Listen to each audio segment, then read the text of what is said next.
Li te fin pou chanje rap, li te tout di l'avance. Si yon mix te pred, ki te fet tout moun kwa ke l pa jam ime. Paske mse haïtien, trak sa fet tout Haitian fye de poyo. Li pa de fe vli la rime, street life montre l wè de foyo. Li fe tout femme vle kontemple, li bay chokola en parol. Poutan l pa jam kontente, vle montre grad li nan chak wol. Li te goling, li te kimbe, ki kos li pa jam nan sak drol. Ne rap li vin officiel, mais l pa de foli nan patrol. First album li fos yon blak, mais l bak montre de tester blanc. Rappel le monde vle l fe bak nan fike yo, l te rete bran. Li te pre pou tout sak vini la prete dan. Tout rapper te vin apre si pa ge plas la mette ban. Pil nan zon nan wande li ge kata piret ge Jackie. Sou li wap ka plojel ge de 86 nan bakli. Men ap sou bif li pa rete, men dou blan te fwa we zakli. Ou pre echec ye mat sou pa we ma pale de baki.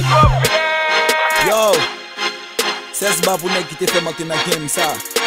Mbal prezente l Frisky Beats. Bon mwen ma bokat ba, ou pa l feche masoubi. Gade feche masoubi.